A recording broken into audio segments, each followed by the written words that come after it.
லலிதாம்பிகையா அவதாரம் எடுத்த பார்வதி பண்டாசுரனை சாம்பல் கூட மிஞ்சாம அழிச்சதை போன எபிசோட்ல பார்த்தோம். இன்னைக்கு எபிசோட்ல தேவேந்திரன் மகாகாளிக்கு போற்றி, திரிபுர சுந்தரிக்கு போற்றி அவன் சொல்ல எல்லாருமே வணங்குறாங்க. அந்த இடத்துக்கு லட்சுமி, சரஸ்வதி, பிரம்மா எல்லாருமே வந்துடுறாங்க. ரதி ரொம்ப நன்றி தாயி, என்ன இந்த பாவத்துல இருந்து மீட்டுட்டீங்க அப்படின்னு சொல்ல, லலிதாம்பிகை உனக்கு உன்னோட கனவு நிச்சயமா கிடைப்பான், ஏன்னா அவனோட உடல் தான் அழிஞ்சிருக்கு, ஜீவன் இன்னும் அழியல. துவாபர யுகத்துல கிருஷ்ணனோட மகனா பிரத்யும்னன் அப்படிங்கிற பேரோட பிறக்கிறப்போ நீ தாயாகணுங்கிற உன்னோட ஆசை நிறைவேறும் அப்படின்னு சொல்லிட்டு இது என்னோட வாக்குன்னு அவங்களும் வாக்கு கொடுக்குறாங்க. ரதி ரொம்ப சந்தோஷப்படுறா. இதை பார்த்துட்டு அங்க தாரகாசுரன் ரொம்ப கடுப்பாகிறான். ரதி மண்டி போட்டு அவங்கள வணங்குறா. இப்போ உங்களோட குழந்தைக்கு உயிர் கொடுங்க, ஏன்னா நான் செஞ்ச பாவத்துக்கு அதுதான் பிராய்ச்சித்தமா இருக்கும் அப்படிங்கிறா. உடனே லலிதாம்பிகையும் பார்வதியோட உருவத்துக்கு மாறுறாங்க. ஆனா இங்க தாரகாசுரன் சொல்றான், நான் உயிரோட இருக்க வரைக்கும் சிவபார்வதியோட வாரிசு உருவாக விட மாட்டேன், அழிச்சிருவேன் நான் அப்படின்னு சொல்லிட்டு இருக்கான். பார்வதியும் உடனே நெருப்பு கோலத்தை நோக்கி போயிட்டு இருக்க தாரகாசுரன் இங்க இருந்து ஏதோ சக்தியை அந்த நெருப்பு பந்து மேல விடுறான். உடனே அது அந்த நின்றுட்டு இருந்த இடத்துல இருந்து நகர ஆரம்பிக்குது. இதை பார்த்து அதிர்ச்சியில நிக்கிறாங்க எல்லாருமே. ஆனா அந்த பக்கமா நின்றுட்டு இருக்கு கங்காதேவி அதை கீழே விழுந்துடக்கூடாது அப்படிங்கறதுனால அவங்க கைகளை பிடிச்சிக்கிட்டு அவங்க என்ன நினைக்கிறாங்கன்னா,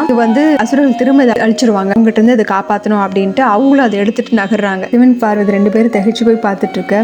மற்றவங்க கங்கையாவது இதை காப்பாத்திட்டாங்களே அப்படின்னு சந்தோஷப்படுறாங்க. ஆனா தாரகாசுரன், இனிமே என்னோட முடிவை உன்னோட கைகளை உன்னால எடுத்துட்டு போக முடியாது கங்கா அப்படின்னு சொல்லிட்டு அவன் ஒரு வில்லு அம்பை எடுத்து இங்க இருந்து மந்திர சக்தியால ஒரு அம்பை விடுறான். அந்த அம்பு 6 அம்பா பிரிஞ்சு கங்கை போற பாதையில குறுக்க அப்படி நிக்குது. அதுல அவங்க தடிக்க அந்த கையில வச்சிருக்கிற நெருப்பு கோலத்தை கீழே விட்டுறாங்க. அந்த நெருப்பு கோலமும் 6 பாகங்களா அந்த இடத்துல அப்படியே அந்த நதியோட அப்படியே நகர்ந்து போயிட்டு இருக்கு. எல்லாருமே அதிர்ச்சியில இருக்காங்க. பார்வதி மகாதேவான்னு கத்துறாங்க. இங்க தாரகாசுரன் என்ன சொல்றான்னா, சிவபார்வதியோட வாரிசு அழிச்சிட்டேன், இனிமே அது உருப்பெறதுக்கு வாய்ப்பே இல்லை, அது 6 புண்டுகளா ஆக்கிட்டேன் நானு, இனிமே எனக்கு அழிவே இல்லை அப்படின்னு சொல்லி அவனும் சந்தோஷப்பட சும்ப நிசுமனும் சேர்ந்து சந்தோஷமா சிரிச்சிட்டு இருக்காங்க. பார்வதியும் அந்த இடத்த நோக்கி ஓடுறாங்க. ஓடி அந்த இடத்த போய் பார்த்தா அது அந்த அருவியில கீழே விழுந்துட்டு இருக்கிறத பாக்குறாங்க. இல்லைன்னு சொல்லிட்டு அந்த அம்மாவும் அழுக ஆரம்பிக்கிறாங்க. அதை பார்த்துட்டு இவனும் அவங்கள சமாதானப்படுத்த முயற்சி பண்ணனாலும் அவங்க கோபத்தோட தான் இவனை பாக்குறாங்க.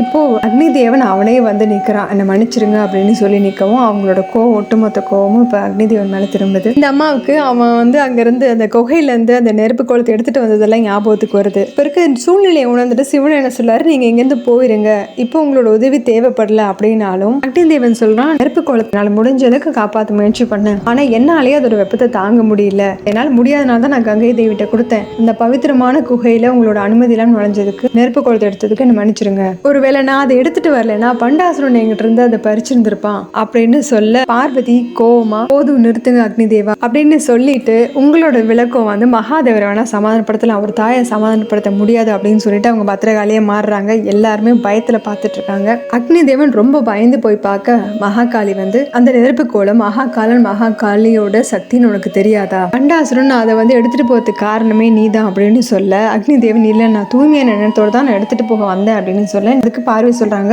உன்னோட எண்ணம் வேணா தூய்மையானதா இருக்கலாம், ஆனாலும் அதுக்காக உன்னை மன்னிக்கலாம் முடியாது, நீ வராம இருந்திருந்தேன்னா கண்டிப்பா வாரிசு என்கிட்ட இருந்திருக்கும், திரும்பி கங்கா கிட்ட நீ என்ன விளக்க சொல்ல போற அப்படின்னு காளி கேட்கவும், மன்னிச்சிருங்க, என்ன அறியாம என் மனசுல ஒரு எண்ணம் தோணுச்சு, அந்த குழந்தை ஏன் குழந்தைன்னு, அந்த வெப்பத்தையும் வேதனையும் நானே தாங்கிக்கொண்டு தான் நினைச்சேன், ஆனா முடியல, என்கிட்ட அந்த குழந்தைய காப்பாற்ற முடியல, இழந்துட்டேன் அப்படின்னு சொல்ல, நீ இழந்து அந்த குழந்தை மட்டும் கிடையாது, தாயோட தாய்மை அப்படின்னு போமா பாலி சொல்லிட்டு, ஒரு குழந்தை பிறக்கிறப்ப ஒரு அம்மாவும் பிறக்கத்தான் செய்யறா, ஒரு குழந்தை அவங்க அம்மாக்குள்ள தாய்மையை வளர்க்குது, அதுக்கு ஏதாவது ஆச்சுன்னா அழியறது அந்த தாய்மை தான், உன்னை மட்டும் புரிஞ்சுக்கோங்க, இனிமே இந்த தப்பு எப்பவுமே நடக்க கூடாது அப்படின்னு கோபம் அக்னி தேவனையும் அவங்க பாக்குறாங்க. அக்னி தேவன் ரொம்ப பயப்படுறான். இதோட இந்த எபிசோட் முடியுது. அடுத்த எபிசோட்ல பார்க்கலாம். சேனல் லைக் பண்ணுங்க, ஷேர் பண்ணுங்க, சப்ஸ்கிரைப் பண்ணுங்க, பெல் பட்டன் பிரஸ் பண்ணுங்க. தேங்க்யூ.